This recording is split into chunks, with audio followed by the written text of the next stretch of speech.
Hello to my ART 17 students. I am going to do my little critique of our previous assignment today. So I'm doing it a little bit differently this time. Last time I made a PowerPoint out of it, but this time I'm gonna go straight into the discussion board, and it's really neat to be able to see what you guys are reading and what you guys are responding to when it comes to your classmates' artwork.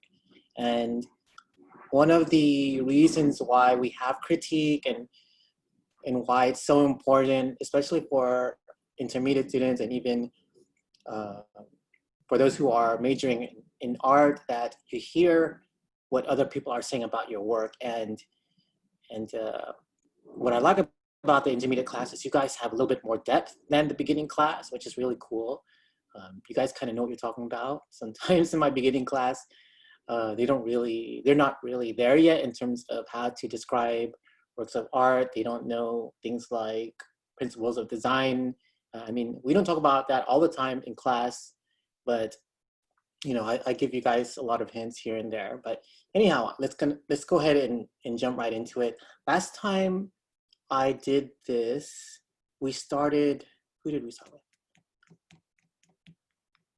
I think we started with, I think Hannah went first. So I'm gonna start from, oh wait, you know what? We did Anthony first because he was on the top of the list. But for some reason, Anthony is on the, he'll be first again today, starting from the bottom of the discussion board, and I'm going to move up.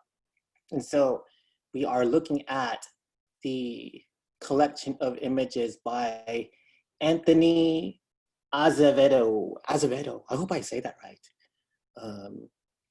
And so he made a theme based on his experiences of nature and being able to go out and to be here. And what he's doing is capturing what inspires him and translating it onto paper.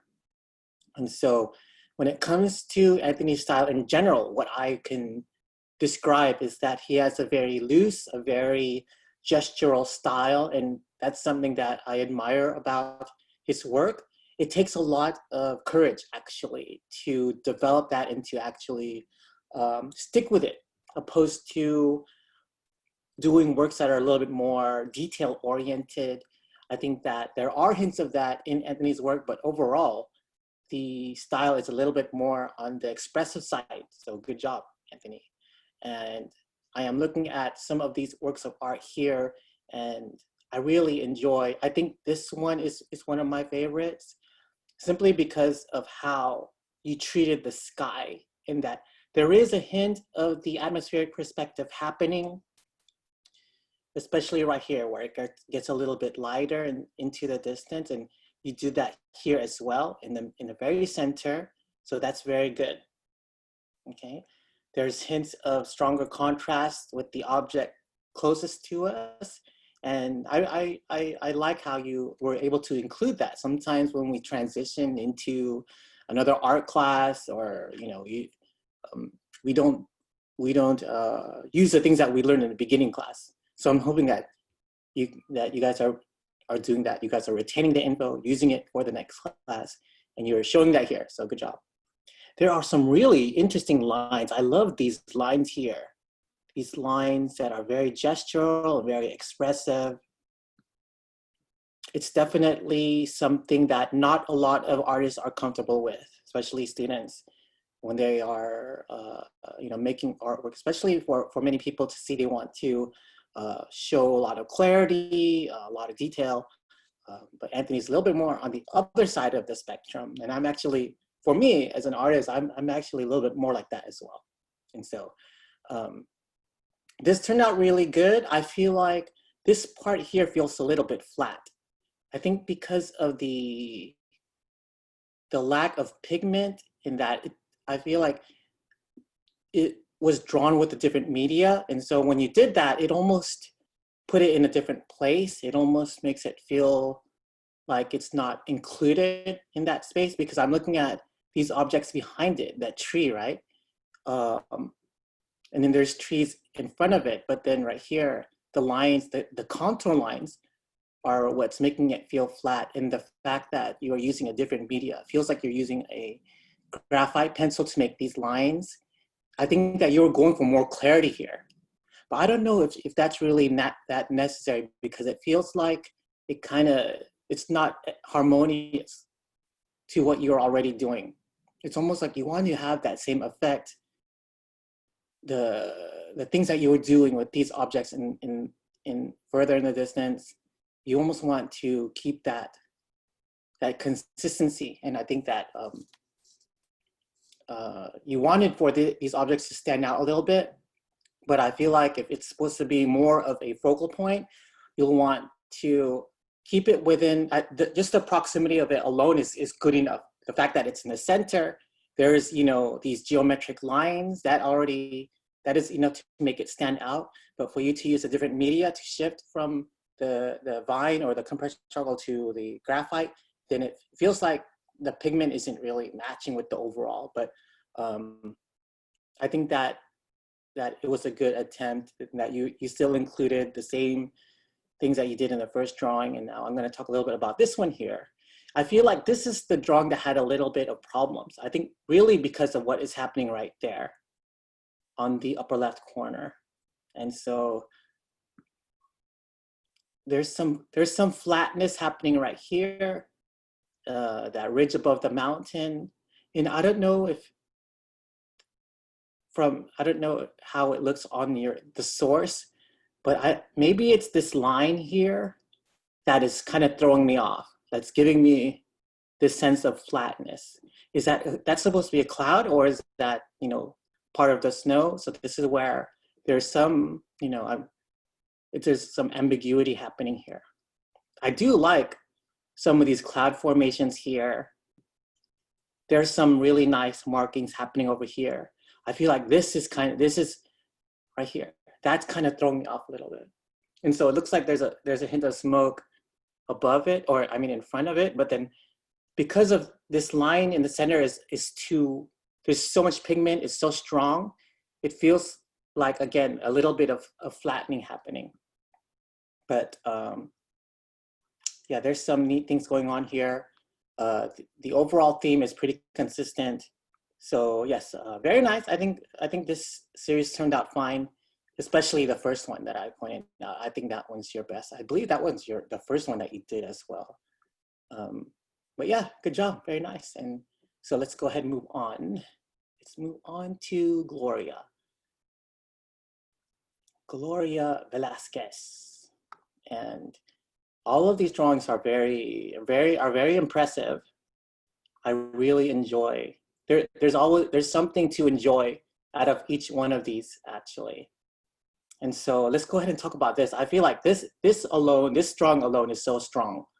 There's so many really wonderful things happening just right here, and actually throughout many areas of your overall composition. And there's all of these really interesting darks to lights. Contrast is definitely your strength. You're very good at making these very dark sections and balancing out with the highlights. And look at some of the contour lines here, how they just pop out. I love how expressive that is. That is so good. I really enjoy that. Right here, this part I'm not really that fond of. Maybe because there's too much of the contour line. I think that if you went a little bit darker but left that part light, or the opposite, without making that edge, I think that maybe those ovals kind of throwing me off. But overall, I really enjoy what I'm seeing here. Look at these interesting diagonals that are being created from the subjects. It looks like a war-torn area. And look at some of these really interesting values happening right here. It feels like destruction. You totally nailed that. Very nice. And I'm going to move on to the next one. And something about Gloria, she's maintained using some of the atmospheric perspective. You could see some of the background space blending into the sky there. It lightens up as it gets further. And the smoke is pretty good. I think we can we can we can hash that out a little bit. Just blend it out. Just you know, lighten some parts of it.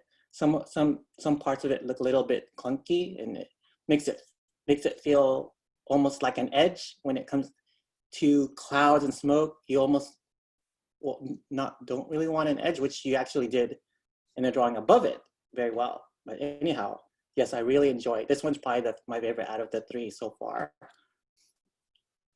And so this drawing is really nice. And I'm actually surprised that Gloria is drawing about this, World War II.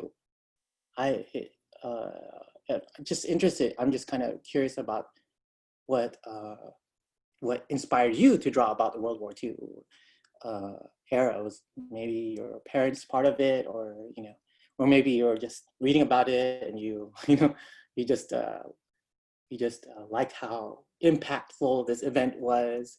But anyhow, that is really neat. We are really looking at some of the explosions here, and I'm guessing this is Pearl Harbor, perhaps, just because it looks like a bomb on a ship of some sort, or maybe any kind of the fighting that was happening in the Pacific. Very nice. I actually made artwork about this too. Very nice effect with the trees here in the front. That's a very lovely rendering of leaves, that type of silhouette. It really works well here, and how these silhouette images are so refined. It almost looks like an abstract painting and when I look at just some of these areas here. So there's definitely some really interesting things happening throughout the whole piece. I really like it. Even though there's some flatness, I think that it works. It gives this work personality. And there's, again, the repetition of the gun barrels that I am seeing here. Very nice. Very cool effect with you used your eraser. I was wondering if you're using the kneaded eraser for some of these lines. Yeah, very nice. And how this part blurs out a little bit. Very nice effect. Okay, and then we are looking at this one here. I feel like this one isn't as strong as the first two. I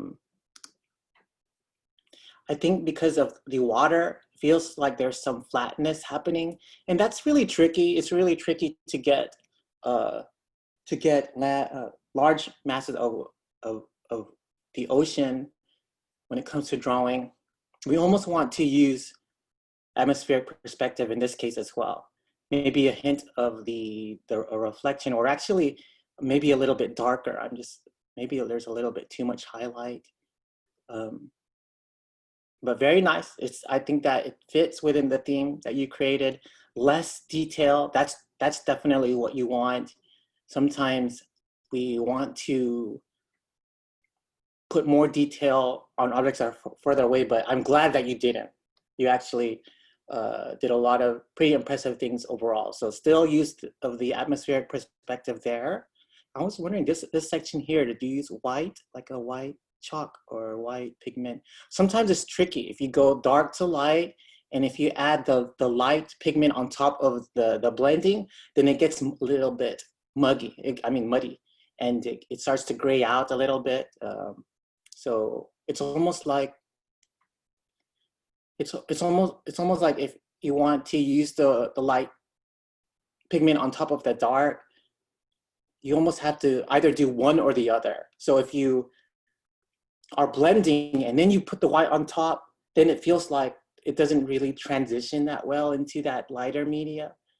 But you know, I think right here that turned out nice. Here there's a little bit of that effect that I mentioned, but overall very nice and consistent with all of the three drawings. I really enjoy the theme here. I'm reading about it now. Oh, I read this already. But yeah, December 7th. Yeah, that's very easy for me to remember. That's my son's birthday, actually, December 7th. And so good job, Gloria. I enjoy the three drawings. Now let's move forward. And we're going to talk about Angelina. Angelina Angelina Hippolito. Hippolito, that's pretty cool. I don't think I've ever heard that name. I'm kind of wondering what ethnicity. I'm usually good at the, identifying the last names and sometimes the culture that it is derived from. But yes, let me know if you, anyhow, this is really cool. This series of drawings are very cool. It seems like out of the four of you, you probably put a lot of your, say, you really put yourself in these drawings. Like you shared something about you very personal, and I think that you did it very well, especially with how these drawings were rendered and how much time and say preparation you put into it. And I'm going to talk about, let's see, let's just, we can move our way down from the top. So there's really some really cool things happening here, especially with the negative space. And you two did very well with maintaining that use of atmospheric perspective. I think that the three of you so far did really well at that. The water is just beautiful. That is magnificent. I love that. It seems like you just got the eraser and you just rolled it on your paper a little bit to try to make out some of those lines. And the rocks are those are so cool. I really enjoy that. Very nice. I think that your landscape, the way you do landscape, I can tell was very good. A lot of really cool things happening with the stone here. There's some sections here that feel almost architectural-like, and I think that's pretty neat, actually. This part feels very natural. Here it feels like a little bit more man-made types of cracks and dents within that that structure, but very, very cool, very refined. It's almost like you were looking at something and then you somehow made it look like it was big. In actuality, like you were using another source to create that, but I don't know if I described that right. Very cool with the silhouette looking into the distance there. And the figure is very cool, very nice. The hint of water here as well. So I really like how you intentionally let a lot of this light. I see that you actually put tape around your drawing, so that's pretty neat. Yeah, very cool. And so I'm gonna move on to the second one. And this one, it seems like it's stages. Okay, I think I did read your description. I don't remember the steps off the top of my head, but it seems like this was a different transition in the story that you were telling us of the drawings, and this is more about your self-exploration and this idea of change and things like that. So I really appreciate the fact that you put so much thought into this. And so there are some really cool things happening here as well, especially with the fabric. You actually did foreshortening here, which is actually a project that you guys are going to be doing in this class. Foreshortening is when the object or the figure, there's parts of it coming closer to the viewer, and that how do we render form that is somewhat coming towards your direction. So you have to make it feel like it's a little bit larger. You have to make it feel shorter, but at the same time you want to exaggerate this idea that this object is in front of you. And so you actually did this pretty well. The foreshortening there. Some really cool things happening with the fabric, and the face is so expressive. There's a sense of that struggle that I am feeling here. I feel like with the beard, maybe there's some flatness happening, maybe because it's very rounded, or it's very it's very clean, very, very shaped. opposed to the way you treated the hair, where that, you know, it tapers off a little bit. It's a little bit of lightening occurring, but I think it's cool how you're able to put, you know, the lips and the teeth there, and very nice. I think I could tell you're pretty comfortable drawing people. Very good. Really cool work with the shadows and the textures on this platform. I was going to ask you about some of these ambiguous shapes happening there. I feel like I'm seeing some hint of landscape, but I can't really tell. But still, overall, I do like what's happening in terms of how you're using space. Very thoughtful. And so the third one, I'm guessing for our classmates that this was one of the favorite ones. And I really enjoy this one too. Because again, you did some of the foreshortening, especially with the foot there. That is very clever in how you're able to show some of your skill in rendering fabric. That's very good. And that he is in this very gestural, you know, expressive pose, reaching for the light, and some really cool things happening with the light again shining down from that source. It's so special to see a work like this where you are, you know, putting a lot of your, say, your emotions into it, your personal, say, experiences, and you did all of this symbolically. So very cool. So I kind of enjoyed, you know, reading about this as well. You know, you used to live in Connecticut and so on. Very cool. You know, very fulfilling project. I feel I'm so happy that you did this work. I really enjoyed all three of these drawings. Excellent work. And so now let's talk about Hannah. Hannah being Gartman. Cool. And so Hannah actually used painting here, and so there, I really enjoy how she shifted into color. One of the reasons why, or I think it's okay for this project. Sometimes I tell students, you know, they can use the media that they like. I think it's okay for this one, but for the other ones, I prefer you use the pencil or the new pastel or the oil pastel, simply because I feel like I'm giving you a painting critique over a drawing. But you know, overall, I think that you did a really good job with the landscaping in general. And so this is where I can tell you, it's sometimes it's hard for me to transition to a painting critique over a drawing, because for one is that we have a landscape here. I really do enjoy what's happening with the mountains and the sky. There's a lot of really good textures here. I think that maybe if you had a canvas, or if you have a watercolor paper, or even the acrylic, or I'm guessing this feels like acrylic. I'm not sure if it's acrylic or oil. But there's some parts of it where it feels like it's folding, so I can't really tell if that's part of the paper warping, or if it's the, you know, the color, the pigment, because we're looking at a photograph. And so we are looking at some of the landscape here, and when it comes to atmospheric perspective, we almost want to see some of these areas fade out a little bit, in the mountains especially.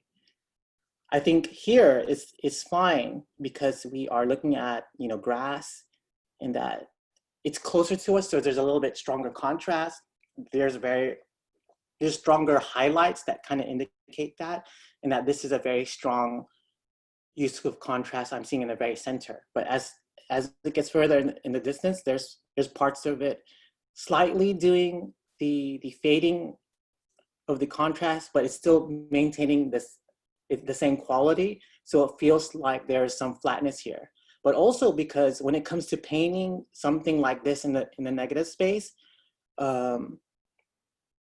there's some of the streaks feel like there's this overall feeling of the lines are going like that, and then the paint marks are on top of it. And so,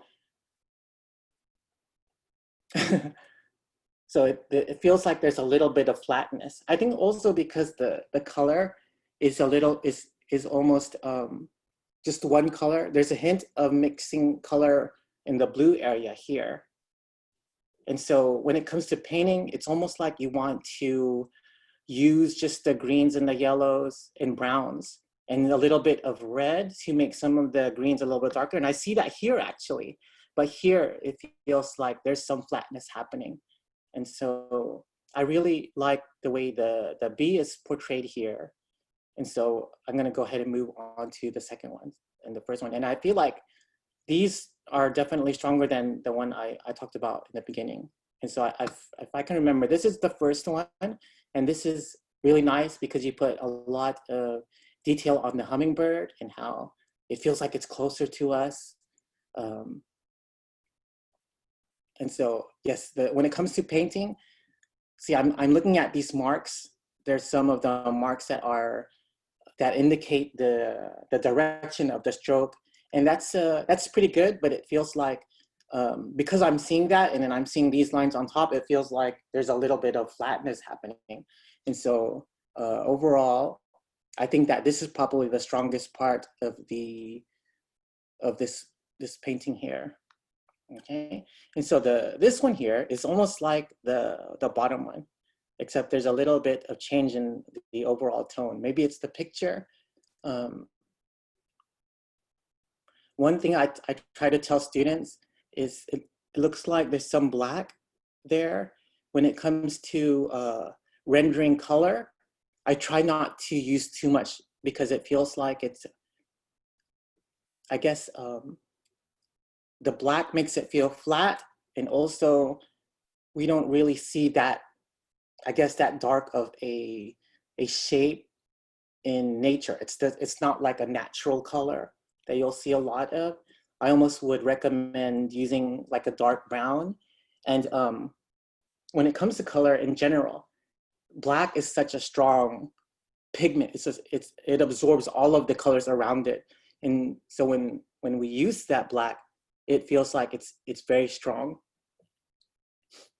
You almost want to maintain a sense of vibrancy when it comes to color. And I'm really picky when it comes to color. And that's why I feel like this work is a little bit different. It's very different from the four of you guys. So it's almost like I had to shift from black and white to color. And I do admire the fact that, Hannah wants to express herself in a different direction because we already did, black and white a few times. But yeah, color is a whole different animal. It's a whole different, say, a whole different set of skills that we acquire. But I think that I really enjoy the subject matter. It's something that we really enjoy overall when it comes to art. We like landscapes, we like things in nature. I was able to learn a little bit about you, the things that you are interested in, taking walks and seeing all of these things. And I think that's really nice, very personal. It kind of reminds me of how I miss being able to go out more just because, over the whole quarantine thing, it's very difficult for us to just go out whenever we want to. We have to always, be careful if there's other people around. And so it feels like this is a little bit of a reflection of what we might be missing out on in terms of what we can be experiencing now. So I think that the overall feeling I see when I look at these paintings is, it makes me feel happy that, this is something that we can look forward to, that we're kind of missing out on at the moment, but at the same time, we're just, taking a break from it. Hopefully the world gets better and stuff. So it's like, the light in a tunnel, that kind of idea. But very, very good, very, very fun to look at. I'm glad that you were able to express yourself through the color. Yeah, very, very nice work. And speaking of color, we are going to jump into a new assignment. And I'm just gonna include this in here so I don't have to talk about it on a different file. You guys will be using color. So I hope that you have new pastel, you have oil pastel, or drawing colored pencil, because you'll be doing at least one drawing this week. You'll be turning that in at the end of the week, and then next week you'll be doing another color drawing as well. And so I guess that concludes my talk of your themed works of art. I really enjoyed the variety of the subject matter that we are talking about. As all of you have very separate, interests, and I think that you guys all have your own separate areas of strength. So keep going, keep working. We're not halfway through the semester yet, getting there. So it's funny because in some of my other classes, like 18 weeks is long, and it really is. But stick to it, keep yourself productive. And what else can I say? What else can I jabber on about? Yep, that's it. So take care. Good luck with the next assignment. Let me know if you guys have any questions. And that's it. Take care. Bye.